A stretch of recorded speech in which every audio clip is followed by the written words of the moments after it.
যে যুক্তরাষ্ট্রের কাছে বাংলাদেশের নামে বদনাম রটালেন মোদি, সেই বন্ধু রাষ্ট্রই এবার মোদিকে এক বিন্দু পরিমাণ ছাড় দেয়নি। স্বার্থের কাছে হার মানল ট্রাম্প মোদির বন্ধুত্ব। ক্ষমতায় আসার পর থেকে মোদির সাথে সুসম্পর্ক বজায় রাখলেও বাণিজ্যিক ক্ষেত্রে রীতিমতো যুদ্ধের ঘোষণা করে ফেলেছেন ট্রাম্প। পণ্যের শুল্ক আরোপের ক্ষেত্রে ভারতকে এক বিন্দু পরিমাণ ছাড় দেননি তিনি। এমনকি ভারতের শুল্ক নীতির কড়া সমালোচনাও করেছেন ট্রাম্প।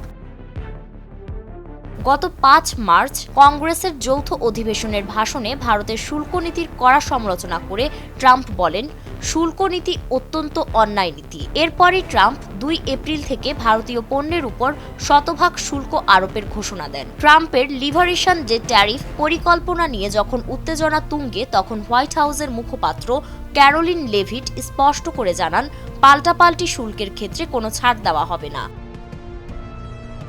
সাধারণ ফ্যানের দিন শেষ, আকিস ফ্যানে বাংলাদেশ।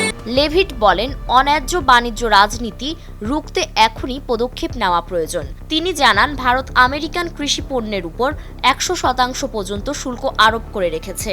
তাই যুক্তরাষ্ট্রও ভারতীয় পণ্য আমদানির ক্ষেত্রে একই মাত্রায় শুল্ক আরোপ করবে। এতে বোঝা যাচ্ছে প্রেসিডেন্ট ট্রাম্প এই সিদ্ধান্ত বাস্তবায়নে অনড়।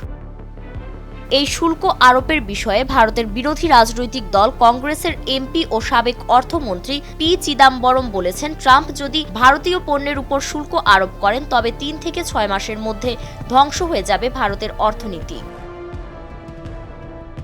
এদিকে এনডিটিভির খবরে বলা হয়েছে, ট্রাম্প প্রশাসন আগামী ২ এপ্রিল আনুষ্ঠানিকভাবে এই নতুন শুল্ক কাঠামোর ঘোষণা দেবে।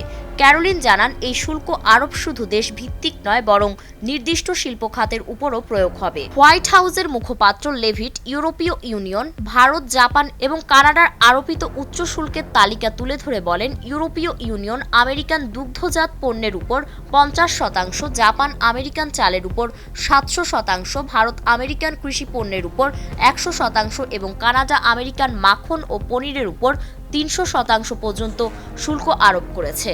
লেভিটের মতে, এই উচ্চ শুল্কের কারণে মার্কিন পণ্যের বাজার সংকুচিত হয়েছে এবং দীর্ঘদিন ধরে আমেরিকান ব্যবসা ও শ্রমিকরা এর মাশুল গুনছেন। ট্রাম্প প্রশাসনের লক্ষ্য হল এই পার্থক্য দূর করা এবং মার্কিন রপ্তানিকারকদের জন্য ন্যায্য প্রতিযোগিতার সুযোগ তৈরি করা। তবে যুক্তরাষ্ট্রের ৩০টি খাতে পণ্য রপ্তানি করে থাকে ভারত, এর মধ্যে ২৪টি শিল্প খাতের পণ্য।